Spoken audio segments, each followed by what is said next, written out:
হেই WhatsApp guys, কেমন আছো সবাই? আশা করি সবাই খুব ভালো আছো। প্যান্ডম অ্যানিমেশন এন্ড ড্রামার আজকের পর্বে নারুটো শিপুদেনের 119 নম্বর এপিসোড থেকে 122 নম্বর এপিসোড পর্যন্ত এক্সপ্লেনেশন করতে যাচ্ছি। তো গাইস, এর আগের এপিসোডগুলো আপনারা যারা যারা এখনো পর্যন্ত দেখেননি তাদের জন্য এই ভিডিওর ডেসক্রিপশন বক্সে আমি ওই ভিডিওগুলো লিংক দিয়ে দিব, আপনারা অবশ্যই দেখে নিবেন। আর গাইস, এতদিন ভিডিও আপলোড না দেওয়ার কারণটা হচ্ছে গাইস, আমাদের যে ভিডিও এডিটর আছে ওই ভিডিও এডিট করছে, বাট ভিডিওগুলো সেন্ড করতে পারতেছিল না নেটওয়ার্কের প্রবলেমের কারণে। আর এর কারণে কিন্তু অনেকদিন যাবত আমরা ভিডিও দিতে পারিনি, তার জন্য আমি খুবই দুঃখিত। কিন্তু এখন থেকে আবার নিয়মিত ভিডিও দেওয়ার চেষ্টা করব।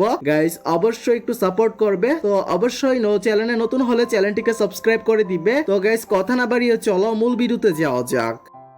তো এই এপিসোডের শুরুতে আমরা দেখি একজন লোক ডানজোর মূর্তি বানাচ্ছিল। তখন এক শিশু এসে বলে, ডানজোর মূর্তি বানিও না, সে আর হুকাগে নেই। এরপর কাকাশি কারেনকে ইবিকির কাছে নিয়ে যায় এবং বলে সে সাসকের সাথে কাজ করত, তাই সে তার সম্পর্কে অনেক কিছু জানে। ইবিকি বলে ঠিক আছে, আমরা এর কাছ থেকে সব তথ্য বের করে নেব।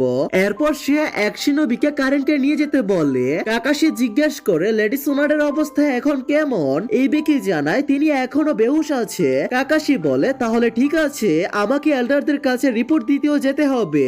এই বলে সে চলে যায়। এরপর দেখা যায় নারুটো সবাইকে ডেকে বলছে তোমরা সবাই আমাকে একা সাসকের সাথে লড়াই করতে দাও। সবাই এতে আপত্তি জানায়। শিকামারু বলে তুমি সাসকেকে মারতে পারবে না, কারণ তুমি তাকে বাঁচাতে চাও। নারুটো বলে তোমরা সবাই আমার উপর বিশ্বাস রাখো, আমি সাসকেকে বাঁচাতে চাই না। নেজি বলে ডানজোর সাথে লড়াইয়ের পর সাসকে অনেক দুর্বল হয়ে পড়েছিল, তাহলে তুমি তাকে তখন মারোনি কেন? সাকুরা বলে মাদারাও সেখানে ছিল, সাসকেকে মারা এত সহজ ছিল না। কিবা বলে এসব অজুহাত দিও না, তুমি তো খুব শক্তিশালী নারুটো, তুমি তো পেনকে হারিয়েছিলে। নারুটো বলে শুধু শক্তি থাকলে সাসকেকে হারানো যায় না। এরপর নারুটো বলে সাসকের সাথে শুধু আমিই লড়বো, এখন এর বেশি কিছু বলবো না। নেজি বলে তাহলে আমাদের বুঝিয়ে বলো সেখানে আসলে কি ঘটেছিল। নারুটো বলে সময় এলে সব বলবো, তোমরা আমার উপর বিশ্বাস রাখতে পারো। এই বলে সে চলে যায়। এরপর আমরা দেখি কাকাশি এল্ডারদের সব জানিয়ে দে। এক বৃদ্ধা বলে আমাদের দ্রুত নতুন হুকাগে বেছে নিতে হবে, আমরা কাকাশিকেই মনোনীত করছি, স্যান্ডভিলিজিও তাকে সুপারিশ করছে।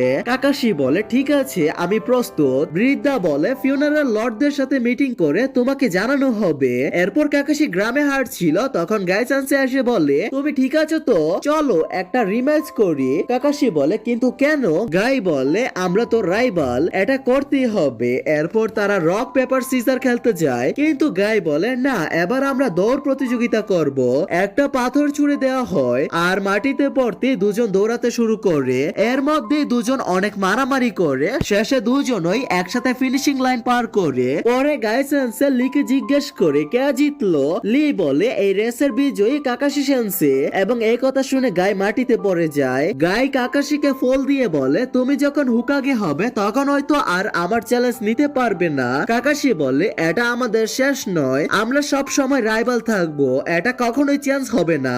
এটা শুনে গাই ও লি কান্না করে দে। এরপর মিস্ত্রি এসে কাকাশিকে মূর্তি বানানোর জন্য ধরে নিয়ে যায়। এদিকে খবর আসে লেডি সোনাডে গান ফিরে পেয়েছেন। শেষে মিস্ত্রি কাজ বন্ধ করে দিয়ে, কারণ সোনাডে আবার হুকাগে হয়েছেন। এরপরের সিনে আমরা দেখি মাউন্ট মিয়াবুকু। সেখানে গেরাতুরা বলছে মরার আগে জিরা বলেছিল যে সে চায় গেরাতুরাকে নারুতোর ভেতরে সিল করে রাখতে।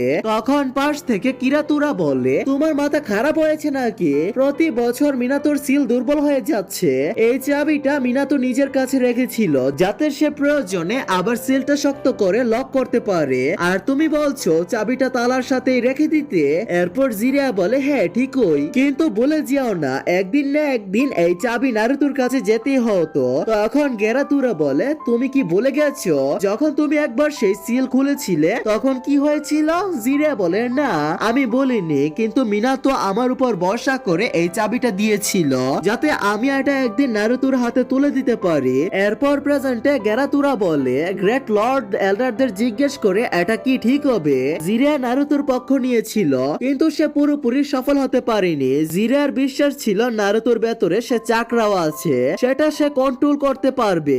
লর্ড ফুকাসাকু বলেন গ্রেট লর্ড এল্ডার এই এই চাবিটা নারুটোকে দেওয়া আদৌ নিরাপদ হবে তো? তখন গ্রেট লর্ড বলেন নারুটো উজুমাকিকে এখনই এখানে ডেকে আনা হোক। এদিকে ভিলেজের সবাই খুব বেশি খুশি ছিল কারণ লেডি সোনাডে বেঁচে আছেন। সবাই এই খবরটা কাকাশি সেন্সের কাছ থেকে শুনছিল। তারপর আমরা দেখি লেডি সোনাডে পাগলের মতো খাবার খাচ্ছেন। সিজুনে বলেন আস্তে আস্তে খান লেডি। সোনাডে বলেন তাড়াতাড়ি আরো খাবার নিয়ে আসো, না হলে আমি আবার বুড়ো হয়ে যাব। সিজুনে বলেন আমাদের খাবারের স্টক প্রায় শেষ, তবে আমি কিছু ব্যবস্থা করছি। এই সময় সোনাডে টনটনকে দেখে ফেলে। সিজুনের সাথে সাথে বলেন না না ওটাকে খাবেন না। ঠিক তখনই কাকাশি সেন্সে এসে বলেন আপনাকে দেখে ভালো লাগছে। বলতে গেলে আমি খুব কাছাকাছি ছিলাম হোকাগে হওয়ার, তবে সত্যি বলতে কি আমি এই কাজের জন্য ঠিক মানানসই নই। আপনার মতো মানুষই এর জন্য সবচেয়ে ভালো। সোনাডে বলেন এলাইট শিনোবি ফোর্সের কথা শুনে আমি সত্যি অবাক হয়েছি। কখনো ভাবিনি সুচিকাগে আর রায়কাগে একসাথে কাজ করবে। কাকাশি বলে পরিস্থিতি এমন হয়েছে। সোনাডে জিজ্ঞেস করে মাদারা উচিহা কি সত্যি জীবিত? কাকাশি বলেন আমাদের কাছে সরাসরি প্রমাণ নেই, কিন্তু সবকিছু দেখে তাই মনে হচ্ছে। এটা শুনে সোনাডে বলেন মানে আরেকটা যুদ্ধ? বিশ্বাসই হচ্ছে না। উচিহা ক্ল্যানের দুর্ভাগ্য আবার সব শিনোবির উপর নেমে আসছে। যাই হোক আমাদের এখন এই যুদ্ধের প্রস্তুতি নিতে হবে। এরপর আমরা দেখি আকাতসুকির হাইড আউট। সেখানে মাদারা সাসকেকে বলে তোমার এখন বিশ্রাম নেওয়া উচিত। সাসকে বলে অবিশ্বাস্য লাগছে, আমি ইতাচির চোখগুলো অনুভব করতে পারছি। মনে হচ্ছে আমি আগে থেকে অনেক শক্তিশালী হয়ে গেছি। অন্যদিকে কারেন্ট কাজ ছিল, সে বলছিল উরুচিমারু আমাকে দিয়ে কত কাজ করিয়েছে। তারপর সাসকেও একই কাজ করলো আর শেষে আমাকে একা ফেলে চলে গেল। এখন আমি কি করব? ইবিকি বলে দয়া করে থামো, তোমার জীবনের গল্পে আমার কোনো আগ্রহ নেই। আকাতসুকি সাসকে আর কাবুটোর সম্পর্কে যা জানো সব বলো। কারিন বলে ঠিক আছে আমি সব বলবো, কিন্তু তার আগে আমার একটা শর্ত আছে। ইবিকি জিজ্ঞেস করে কি শর্ত? কারিন বলে আমি কাটলেট খেতে চাই। এই কথা শুনে ইবিকি রেগে যায়। তারা সাধারণ খাবার দিতে চায় কিন্তু কারিন রাজি হয় না। এই সময় কারিন নারুতোর কথা ভাবতে থাকে। সে বলে বুঝতে পারছি না কেন এই ভিলেজটা ঠিক তার মতোই আনন্দে ভরা মনে হচ্ছে। এদিকে নারুটো ভিলেজ দিয়ে হাঁটছিল। গ্রামের লোকজন বলছিল নারুটো না থাকলে ভিলেজে মন বসে না। সবাই তার প্রশংসা করতে থাকে। পেছন থেকে কোনোহামারুর দল সব দেখছিল এবং বলে যেভাবেই হোক আমাদের ইন্টারভিউ নিতেই হবে। নারুটো মজা করে বলে আমি তোমাদের অনেকদিন ধরেই দেখতে চাচ্ছিলাম। ঠিক তখনই সে বুঝে যায় কোনোহামারু ক্যামেরা নিয়ে ওর পেছনে ঘুরছে। নারুটো সামনে এগোতে থাকে আর কোনোহামারু পেছনে পেছনে আসে। হঠাৎ নারুটো দৌড়ে পালাতে শুরু করে। ঠিক তখনই এক সুন্দর মেয়ে এসে বলে নারুটো তুমি তো এই ভিলেজের হিরো, তাহলে এখন কোথায় যাচ্ছ বড় ভাই? এই কথা শুনে নারুটো রেগে যায় কারণ সে বুঝে যায় এটা কোনোহামারু। সে সাথে সাথেই দৌড়ে পালায় এবং মাল্টি শ্যাডো ক্লোন জুৎসু ব্যবহার করে সবাইকে ধোঁকা দেওয়ার চেষ্টা করে, কিন্তু কোনোহামারু একই জুৎসু ব্যবহার করে তার সব ক্লোন নারুটোর পেছনে লেগে যায় আর বলে প্লিজ ইন্টারভিউ দাও। আর এদিকে দূরে দাঁড়িয়ে শিকামারু সব দেখছিল। সে বলে ও বয় দ্য ভিলেজ হিরো। এরপর আমরা দেখি হিনাতা শিকামারুকে বলছে যখন নারুটো পেইনের সাথে লড়ছিল তখন তার ভেতর থেকে নাইন টেলস বেরিয়ে এসেছিল। আমি তার রাগ অনুভব করতে পেরেছিলাম। তখন সে আর আগের নারুটো ছিল না, তার হৃদয়টাও যেন হারিয়ে গিয়েছিল। এরপর শিকামারু ইয়ামাটোর সাথে দেখা করে। ইয়ামাটো বলে ফার্স্ট হুকাগের নেকলেস হারিয়ে গেছে, নাইন টেলস আবার বেরিয়ে এলে আমি কিছুই করতে পারবো না। চলে যেতে যেতে শিকামারু বলে আকাতসুকিকে হারানো খুব কঠিন হবে, বিশেষ করে নাইন টেলস এর কারণে। তবে এই যুদ্ধটা নাইন টেলস এর জন্য নয়, নারুটোকে বাঁচানোর জন্য। যদি মনে হয় নাইন টেলস বেরিয়ে আসছে তাহলে আমাদের থামতে হবে। আমরা নারুটোকে প্রটেক্ট করব এবং তার সাথেই লড়বো। জানি না লেডি সোনাডে এই আইডিয়াটা পছন্দ করবে কিনা। ভেতরে সোনাডে বলে সবাই তো চলে এসেছে, এখন আমরা স্ট্র্যাটেজি নিয়ে আলোচনা করতে পারি। এল্ডার লেডি বলেন সব টুলস আর রেশন সংগ্রহ করো এবং সব শিনোবি পূর্ণ তালিকা বানাও। শিকামারু বলে তাহলে যুদ্ধ নিশ্চিত। শিকাগো বলে তোমাকে ওয়ার কাউন্সিলে ডাকা হয়েছে, কান খোলা রাখবে, এটাই তোমার প্রথম যুদ্ধ। শিকামারু বলে আমি যতটা পারি সব করতে প্রস্তুত। এরপর নারুটো বলে মনে হচ্ছে আমি সবাইকে ধোঁকা দিতে পেরেছি, চলো ইচিরাকুতে গিয়ে রামেন খাই। ঠিক তখন সাকুরা দৌড়ে এসে বলে নারুটো। নারুটো জিজ্ঞেস করে গ্র্যানি সোনাডে কি ঠিক হয়ে গেছেন? ইচিরাকু বলে খুব ভালো, আজকের রামেন আমার পক্ষ থেকে। নারুটো খুব খুশি হয়ে যায়। হঠাৎ সে অদ্ভুত জিনিস দেখতে শুরু করে, পোকামাকড়। এটা দেখে তার মাথা ঘুরে যায়। পাশে থাকে এক ব্যাং বলে তোমাকে দেখে খুব ভালো লাগছে নারুটো বয়। এরপর নারুটো অজ্ঞান হয়ে যায়। সে জেগে উঠে বলে আমি আবার এখানে কিভাবে এলাম? ব্যাং বলে আমি তোমার তোমাকে সামান করেছি। গ্রেট লর্ড এল্ডার তোমাকে ভবিষ্যতে বলবেন। নারুটো আবার বমি করতে শুরু করে। এরপর গ্রেট লর্ড এল্ডার বলে, অনেক দিন হয়ে গেছে আমি তোমাকে ডেকেছি, তোমার নাম কি ছিল? নারুটো বলে, আমার নাম নারুটো উজুমাকি। আপনি কিভাবে বলতে পারেন? এল্ডার বলেন, হ্যাঁ নারুটো উজুমাকি, আমি তোমার ভবিষ্যৎবাণী করব। মন দিয়ে শুনো, তুমি শীঘ্রই এই অক্টোপাসের সাথে দেখা করবে। নারুটো অবাক হয়ে বলে, কি? আমি কেন তার সাথে দেখা করব? এল্ডার বলে, আমি পরিষ্কার দেখতে পাচ্ছিলাম না। এরপর তুমি এমন এক ছেলের সাথে লড়বে যার শক্তি তার চোখে। নারুটো বলে, হ্যাঁ আমি তাকে চিনি, আমি সিদ্ধান্ত নিয়েছি। এরপর গ্রেট লর্ড এল্ডার গেরাতুরাকে বলেন, এখন তুমি নিজেকে নারুটোর ভেতরে সিল করো এবং তাকে ফোর্থ হুকাগের সিলিং জুৎসু চাবি দাও। গেরাতুরা বলে, আপনার কথা বলেই আমি এটা করছি। নারুটো জিজ্ঞেস করে, এটা আসলে কি? গেরাতুরা বলে, এটা সেই চাবি যেটা ফোর্থ হুকাগে রেখে গিয়েছিলেন। এর সাহায্যে তুমি আমার পেটের সিল খুলতে পারবে, চাইলে নাইনটেলস কেও মুক্ত করে দিতে পারবে। এখন তোমার হাতটা এর উপরে রাখো। নারুটো বলে, সত্যি কি এর ফলে নাইনটেলস বেরিয়ে আসতে পারে? গেরাতুরা বলে, এতে কি তোমার কোনো সন্দেহ আছে? পরের শিনোবি ভয়ে দৌড়াচ্ছে, যেন তারা কোনো কিছুর থেকে পালাচ্ছে। ঠিক তখনই উরুচিমারুর সাপ এসে সবাইকে ধরে ফেলে এবং সেখানে তাদের কাজ শেষ হয়ে যায়। এরপর সামনে আসে কাবুটো। তাকে দেখতে একদম উরুচিমারুর মতোই লাগছিল। সে বলে, সবকিছু ঠিকঠাক ভাবে চলছে, আমার মনে হয় এখনই প্ল্যান শুরু করা উচিত। এরপর আমরা দেখি নারুটো চুপচাপ বসে আছে, সে কিছুই বলছে না। তখন গেরাতুরা বলে, তুমি কি কোনো ব্যাপারে অনিশ্চিত? লর্ড ফুকাসাকুও বলে, তুমি এটা করতে চাইছো কেন? গেরাতুরা ব্যাখ্যা করে বলে, নাইনটেলস তার শক্তি পায় দুইটা জিনিসে মিশিয়ে, তার চাকরা আর তার ইচ্ছা শক্তি। যদি তার শক্তি নিয়ন্ত্রণ করতে চাও তাহলে আগে তার চাকরা নিতে হবে, আর যখন তুমি তার চাকরা নাও তখন তার ইচ্ছা শক্তিও সাথে চলে আসে।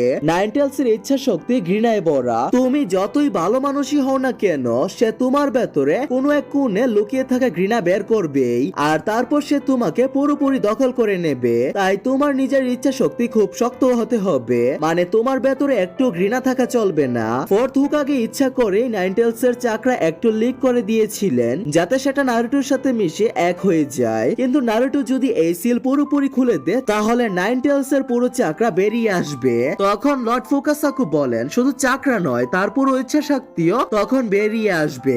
গেরাতুরা বলে, নারুটোর ইচ্ছা শক্তি যদি নাইনটেলস এর ইচ্ছা শক্তি থেকে একটু দুর্বল হয়ে যায় তাহলে নাইনটেলস পুরোপুরি বেরিয়ে আসবে। লর্ড ফুকাসাকু বলে, এটা তো খুবই ভয়ঙ্কর, তাহলে আমাকে বলো এই চাবিটা কি কখনো সিল খোলার জন্য ব্যবহার করা হয়েছে? গেরাতুরা বলে, আসলে এই সিল ধীরে ধীরে দুর্বল হয়ে যাচ্ছিল। একবার ট্রেনিং এর সময় নারুটো পুরোপুরি নিয়ন্ত্রণের বাইরে চলে গিয়েছিল, তখন জিরা এই চাবি ব্যবহার করে সিলটা আবার শক্ত করে দিয়েছিলেন। এরপর আমরা ফ্ল্যাশব্যাক দেখি, নারুটো পাগলের মতো হয়ে গিয়েছিল আর জিরা তার মাথার কাগজের সিল লাগিয়ে দেয়। কিছুক্ষণ পর গেরাতুরা বলে, এটা তাকে সাময়িকভাবে নিয়ন্ত্রণে রাখবে। জিরা বলে, কিন্তু শুধু অল্প সময়ের জন্য। কিছু সময় পর জিরা চিন্তায় পড়ে যায় এবং থেমে যায়। গেরাতুরা বলে, জিরা খুবই চিন্তিত ছিল কারণ সিলটা খুব দুর্বল হয়ে গিয়েছিল, আর কখন যে নারুটোর ভেতর থেকে আবার নাইনটেলস বেরিয়ে আসবে সেটা বলা যাচ্ছিল না। তখন জিরা বলে, ঠিক আছে, আমাকে এটা ট্রাই করতে হবে। এরপর সে গেরাতুরাকে বাহিরে বের করে আনে। এটা দেখে নারুটো অবাক হয়ে বলে, এই ব্যাংকটা আপনার মুখের ভেতর থেকে কিভাবে বের হলো? গেরাতুরা বলে, কি হলো জিরা? একটু আগেই তো তুমি আমাকে সামান করেছিলে। জিরা বলে, শোনো, আমার তোমার কাছে একটা অনুরোধ আছে, এটা নারুটোর সিলের ব্যাপারে। গেরাতুরা বলে, তুমি তো একটু আগেই সিলটা শক্ত করেছিলে, এখন আবার আরো শক্ত করতে চাও নাকি? জিরা বলে, না না, আমি ঠিক উল্টোটা ভাবছি, আমি সিলটা একটু ঢিলা করতে চাই। গেরাতুরা বলে, জিরা চেয়েছিল নারুটো এই চাকরা নিয়ন্ত্রণ করুক, কিন্তু সেখানে যা ঘটেছিল সেটা বলার মতো নয়। নারুটো বলে, হে, আমাকে ওনারা বলেছিল পরিস্থিতি খুব খারাপ হয়ে গিয়েছিল। এরপর আমরা দেখি ট্রেনিং এর সময় নারুটো একেবারে ক্লান্ত হয়ে পড়ে। তখন জিরা বলে, কি হলো, তুমি এত তাড়াতাড়ি হার মানলে? নারুটো বলে, এই ট্রেনিং অসম্ভব। জিরা বলে, দেখো, আমি ভাবছিলাম না তুমি একদম ফোর্থ হুকাগের মতো, তুমি তো তার শারেনগান শিখে ফেলেছো, এবার উঠে দাঁড়াও। নারুটো বলে, আপনি জানেন না যেদিন আমি রাশেনগান শিখেছিলাম সেদিন আমি কতটা খুশি ছিলাম, তিনি আমার আইডল, কিন্তু এই ট্রেনিং রাশেনগানের থেকেও অনেক বেশি কঠিন। জিরা বলে, তাহলে তো মনে হচ্ছে তুমি রাশেনগানটা ভুল করে শিখে ফেলেছিলে, হয়তো আমি তোমার কাছ থেকে খুব বেশি আশা করছি। নারুটো বলে, দয়া করে এমন বলবেন না, আমি জানি ফোর্থ হুকাগে অসাধারণ ছিলেন। জিরা বলে, হ্যাঁ আমি জানি, তিনি তোমার থেকেও অনেক বেশি ট্যালেন্টেড ছিলেন, তিনি এমন এক জুৎসু বানিয়েছিলেন যেটা আমি পর্যন্ত শিখতে পারিনি, এমনকি তারপরের হোকাগেরাও পারিনি। নারুটো অবাক হয়ে বলে, আপনি পর্যন্ত পারেননি? তার জুৎসু কি এতটাই অবিশ্বাস্য ছিল? তাহলে আমি কিভাবে হোকাগে হব? জিরিয়া বলে, শোনো, শুধু একজন শিনোবি আছে যে এই জুৎসুটা শিখতে পারবে নারুটো, আর সে হলো তুমি। এটা শুনে নারুটো চমকে যায়। জিরিয়া বলে, কারণ তোমার ভেতরে নাইন টেলস আছে, ওরা তোমাকে এই শক্তি দিয়েছে, এটা তোমার জন্য রেখে যাওয়া উত্তরাধিকার। তাহলে নারুটো, তুমি কি এটা করতে প্রস্তুত? নারুটো বলে, ইয়েস স্যার। ঠিক তখনই একটা বিশাল বিস্ফোরণ হয়, সত্যি বলতে খুবই বড়। এরপর আমরা দেখি সবাই আহত হয়ে পড়ে আছে। বর্তমানে ফিরে আসে নারুটো বলে, আমি যখনই শক্তিশালী হওয়ার চেষ্টা করি তখন নাইন টেলস এর ইচ্ছা শক্তি ততই বেড়ে যায়, আর তার কারণে আমার আশেপাশে মানুষগুলো আহত হয়। গেরাতুরা বলে, হে, আর সেটা শুধু সিল একটু খোলার কারণেই হয়েছিল। লর্ড ফুকাসাকু বলে, ও তাই তো, জিরিয়ার বুকে সেই দাগটা ছিল। তারপর কি হয়েছিল? নারুটো বলে, অনেক আগে যখন আমি উরুচিমারুর সাথে লড়েছিলাম তখন আমি নিজেই নাইন টেলস কে আমার ইচ্ছা শক্তি দিয়েছিলাম। আমরা দেখি কিভাবে নারুটো পাগলের মতো হয়ে ধ্বংস চালিয়েছিল। সে বলে, সাসকের কারণে সে নিজেকে হারিয়ে ফেলেছিল। ইয়ামাটু বলে, সে যেন নাইন টেলস এর শক্তি ব্যবহার করতে না পারে, বরং নিজের শক্তি ব্যবহার করে। ট্রেনিং এর সময় সব ঠিক ছিল, কারণ ক্যাপ্টেন ইয়ামাটু তাকে কন্ট্রোল করতে পারছিল, কিন্তু যুদ্ধে অনেক বেশি ঘৃণা বেরিয়ে আসতে পারে। নারুটো বলে, সে নাইন টেলের শক্তি চায় না যাতে তার আশেপাশের মানুষ আহত না হয়। কিন্তু নারুটো বলে, যখন পেন হিনাতার উপর আঘাত করেছিল তখন আমি ভীষণ রেগে গিয়েছিলাম, আমার হৃদয় নিজে থেকেই কাজ করতে শুরু করেছিল। তখন আমি সেফ অনুভব করি, কারণ ফোর্থ হোকাগে আবার সিল ঠিক করে দিয়েছিলেন, কিন্তু এটা যে কোনো সময় খুলে যেতে পারে। আর সাসকের সাথে লড়তে গেলে আমার নাইন টেলস এর চাকরার দরকার। আমি নাইন টেলস থেকে চিরকাল পালিয়ে বেড়াতে পারবো না, আমি এটাকে কন্ট্রোল করে ছাড়বো ড্যাড। এরপর নারুটো চাবির উপর হাত রাখে। লর্ড ফুকাসাকু বলে, আমি বুঝতে পারছি নাইন টেলস এর চাকরা বেরোলে কি হতে পারে, কিন্তু এর ভেতরে ফোর্থ হোকাগের ভালোবাসাও আছে, আর এই ছেলেটা জেদি, একদম জিরিয়া বয়ের মতো। গেরাতুরা বলে, কন্ট্রাক্ট সম্পূর্ণ হয়েছে, এবার মুখ খুলো। নারুটো বলে, আমি কেন মুখ খুলবো? গেরাতুরা বলে, বড় করে মুখ খোলো। এরপর সে সোজা নারুটোর ভেতরে ঢুকে যায়। ঠিক মতো ঢুকতে পারছিল না, তখন লর্ড ফুকাসাকু এক লাথি মারে আর সে পুরোপুরি ভেতরে চলে যায়। লর্ড ফুকাসাকু বলে, স্টোরেজ সম্পূর্ণ হয়েছে নারুটো বয়, এবার আমাদের সেই অক্টোপাসকে খুঁজতে হবে। নারুটো বলে, আচ্ছা, কিন্তু সে কোথায় থাকবে? কোনো ক্লু আছে? গ্রেট লর্ড এল্ডার বলে, পরিষ্কারভাবে জানা নেই, তবে সে সম্ভবত এক দ্বীপে থাকবে, মানুষের থেকে অনেক দূরে, সেখানে সে তোমাকে পথ দেখাবে। অন্যদিকে মেতারাশি আনকুরা সেই শিনোবিদের খুঁজে পায় যাদের আমরা শুরুতে দেখেছিলাম। আনকু বলে, কাবুটু ধীরে ধীরে উরুচিমারুর মতো হয়ে যাচ্ছে, এখন প্রশ্ন হলো সে হিডেন লিফের দিকে যাচ্ছে নাকি আকাশুকির দিকে। এরপর আমরা দেখি কাবুটু টবির সাথে দেখা করছে। সে বলে, তোমার সাথে দেখা করে ভালো লাগলো টবি, শুনেছি তুমি মাদারা নামে বিখ্যাত। টবি বলে, তুমি আমাকে খুঁজে বের করতে পেরেছো দেখে আমি ইমপ্রেস। কাবুটু বলে, তোমার উচিত ছিল আমাকে হালকা ভাবে না নেওয়া। টবি বলে, তুমি সাসকের সৈনিক ছিলে আর তুমি আকাশুকিকে ধোকা দিয়েছো। সে লড়াই করতে যায়, কিন্তু কাবুটু একটা জুৎসু করে মাটি ফেটে অসংখ্য কবর উঠে আসে। এটা দেখে টবি অবাক হয়ে যায়। কবরগুলোর দরজা খুলতে শুরু করে, আর ভেতরে দেখা যায় আকাশুকির সব সদস্য, দেইদারা থেকে শুরু করে ইতাচি পর্যন্ত। টবি বলে, এটা তো রিঅ্যানিমেশন জুৎসু। কাবুটু বলে, এটা একটা ফরবিডেন জুৎসু যেটা শুধু সেকেন্ড হোকাগে আর উরুচিমারুই জানতো, আর এখন আমিও জানি। এটা তোমার জন্য, আর বিশ্বাস করো আমি তোমার সাথে লড়তে আসিনি। টবি বলে, তাহলে তুমি কি চাও? কাবুটু বলে, আমি তোমার ফোর্সে যোগ দিতে চাই, শুনেছি তুমি যুদ্ধ শুরু করতে যাচ্ছ, আমি তোমাকে আরো শক্তিশালী করে দিতে পারি ইতাচি সাসুরি দেইদারা কাকুজো নাগাতোকে দিয়ে, আর শুধু একটুই নয়। টবি বলে, এর বদলে তুমি কি চাও? কাবুটু বলে, আমার সাসকে উচিহাকে চাই। টবি বলে, সেটা দিয়ে তুমি কি করবে? কাবুটু বলে, কিছু না, শুধু এক্সপেরিমেন্টের জন্য আমার সাসকে দরকার, একজন জীবিত উচিহা। টবি বলে, যদি আমি না করি? তখন কাবুটু আরেকটা সমন জুৎসু করে আরেকটা কবর উঠে আসে, ভেতরে যা ছিল সেটা দেখে টবিরও গাম ছুটে যায়। কাবুটু বলে, চিন্তা করো না, আমি কাউকে বলিনি। টবি হেসে বলে, কাবুটু, আমি ভাবিনি তুমি এমন করবে, তুমি সত্যি খুব চালাক। ঠিক আছে, তুমি জয়েন করতে পারো, আমি সাসকে তোমার হাতে তুলে দিতে রাজি, কিন্তু যুদ্ধ শেষ হওয়ার আগে তাকে নিয়ে কিছু করার কথা ভাববে না। কাবুটু বলে, মাদারের কাছ থেকে থেকে আর বেশি আর কি বা আশা করা যায়। এরপর টবি বললে চলো ভেতরে গিয়ে কথা বলি। কাবুটু কবরগুলো বন্ধ করে দে। অন্যদিকে আনকুরা কাবুটুর খোঁজ করছিল। তাদের মনে হচ্ছিল কাবুটু ইচ্ছা করে নিজের পিছু নিয়েছে। এক শিনোবি বেকুকান ব্যবহার করে দেখে ফেলে কাবুটু একা নয়, তার সাথে আকাশুকির মাস্টার মাইন্ডও আছে। এটা দেখে সে ভয় পেয়ে যায় এবং বলে কাবুটু একা না, তার সাথে আকাশুকির মাথাও আছে। সবাই আলোচনা করতে থাকে এটা কি তাহলে মাদারা? তারা সবাই কনফিউজড হয়ে যায় কাবুটু কেন এমন করলো। আর এখানে 10 নম্বর সিজনের সমাপ্তি হয়ে যায়। তো গাইস, পরবর্তী ভিডিওগুলো দেখার জন্য অবশ্যই এই চ্যানেলটিকে সাবস্ক্রাইব করে দিবেন যাতে পরবর্তী ভিডিওগুলো আনতে মোটিভেট হই। তো আজকের জন্য এতটুকুই। টেক কেয়ার, আল্লাহ হাফেজ।